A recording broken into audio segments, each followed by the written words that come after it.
Okay, so this is Christophe Clugston for combat-judo.com and fluentfighting.com.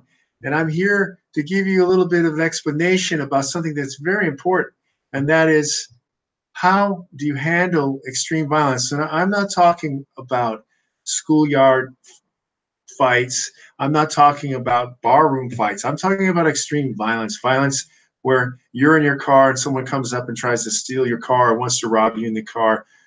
What if you're at the ATM and someone wants to rob you, or people run up to you in mob violence and try to hit you with a 2x4 or crowbar? There's no talking. There's just violence. And there's a big difference here. I'm going to give you some information here. Big difference between street fighting and extreme violence. You cannot de-escalate violence. Violence is like warfare. It doesn't matter what you say. You cannot talk your way out of it. Now, unlike many people who say, well, they blame the victim. They say, you shouldn't be there. You should have known. That doesn't help you. That's evading the problem and not giving an answer, not giving a solution. So most people who are very smart realize that they need something to handle extreme violence. So what do? Well, in the United States and a few other countries, people take tactical gun courses. They take this because they realize they need to be able to neutralize extreme violence, and they need a way that will ensure that. They need that training for that, because just buying a gun does not make you capable of using it under stress. Just like buying a guitar doesn't make you a rock star. You need correct supervision and training with experts to become a great guitarist, and also to use a handgun or a carbine effectively in a high stress, hostile environment. Now, what's happened is there's been a gap. There's been a giant gap there for a long time where people who say martial arts can't fill. And the tactical gun guys don't know because they don't have the operational experience, and they don't have the technology to handle it either. And that's where subject matter experts at Zero Distance Warfare, which is what I am, what I've done for over 20 years, that's where we come in.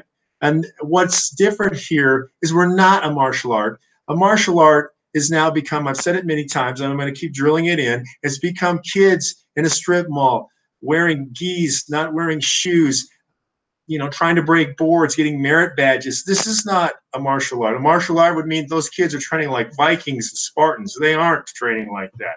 And martial arts are set up as sports. Now, you can take a sport and get fitness like tennis. Is that going to save your life?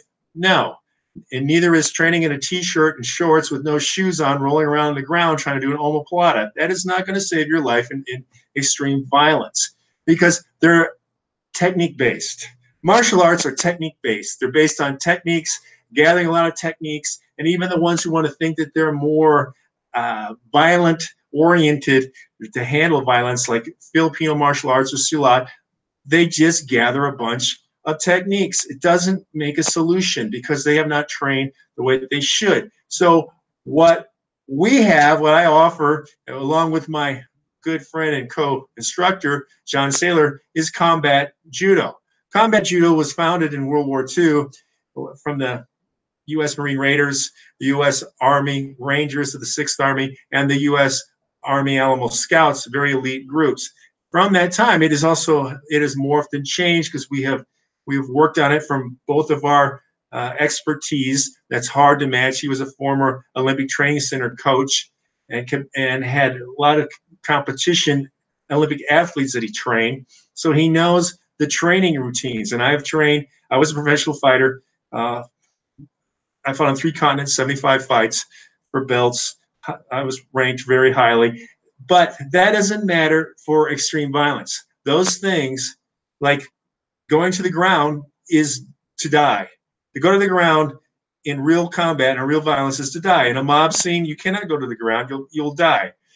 Training for the ring or the cage does not translate to the snow or the mud or the jungle or being inside the concrete with metal edges and broken glass. That is a totally different environment. So you need a tactical art. A tactical art changes completely from a martial art. Martial arts are technique-based. A tactical art is built on strategy, meaning that we have a personal battle plan, which is a prime directive. Other people don't have this. This is a huge thing. And we also have a way to teach you that other people don't use. We have hardwire it. We hardwire it into you in a very short period of time. And our training, the way we teach you to learn, is flawless. You start out at the very beginning from zero. You don't have to know anything. We'll get you to do everything perfectly the very first time, and you keep doing that. And then we'll put you under a high stress environment so that you can actually perform it, because you're going to be under stress. You're going to be able to think. You're going to be scared. This is what happens. It doesn't matter if you're training in an antiseptic, clean, clear, warm gym, dojo.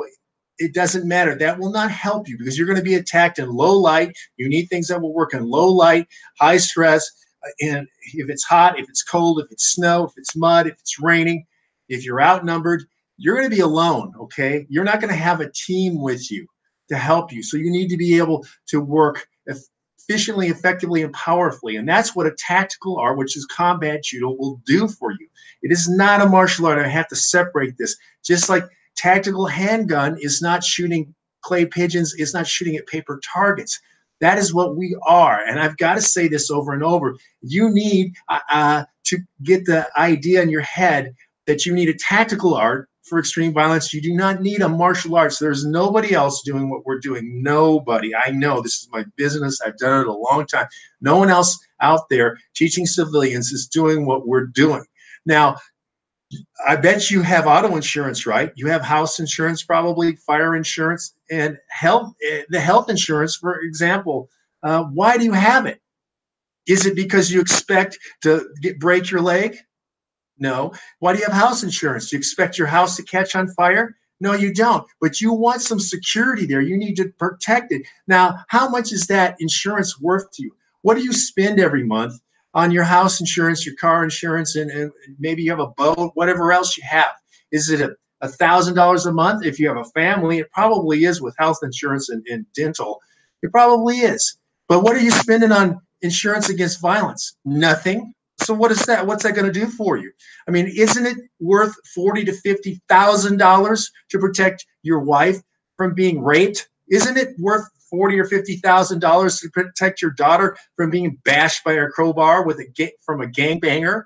Isn't it worth $30,000 to $40,000 to stop your son from being jammed on the curb and his head stomped by people who are trying to rob you at an ATM? Or how about a home invasion when you can't get to your gun? If you have a gun, you don't carry a gun with you everywhere. I don't care what anybody says. It's not, you don't do it. Even in the United States, no one takes a gun everywhere they go. They're not in the shower with a gun. They can't go. They're not going to libraries with a gun. They're not going to courts with a gun. They're not going to the airport with a gun. They're not going to libraries with a gun. They can't. They're not doing it. But you're taking your body everywhere. So you need to get the insurance of using your entire body to learn how to be tactical. All right. Well, what we're doing is extremely lethal.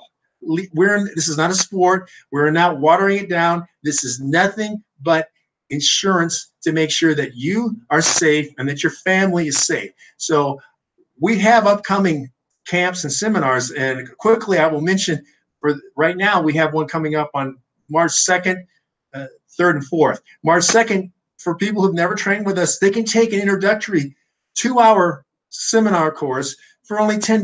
This is a one-time offer. We'll never do it again. This is to get you in to see if you like, and if you do, you can take Saturday, and you can take Saturday and Sunday if you want to. Now, for the whole 3 days, it's only $350 if you do it now before January 26th. Otherwise, it will be $375. So you've got to pay it because spaces are limited. This is very, very insignificant to protect yourself, to get some insurance. We guarantee that you will learn to come away with applicable skills that you can use under stress. This will be part of our cold weather training. All right, so there's more on the website, combat-judo.com.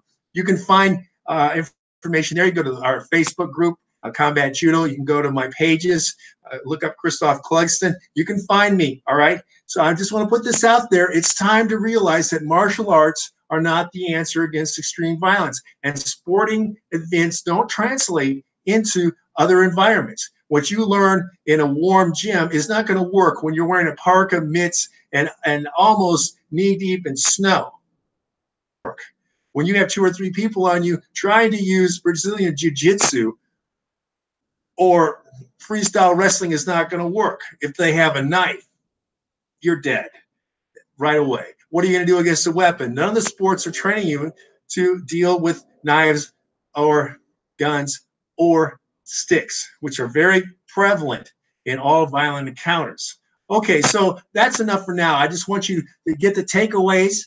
And if you've got something to ask, have a real name, have a real photo, and ask below. Okay, so this is Christophe Clugston for combat-judo.com, letting you know about the difference between martial arts and a tactical art.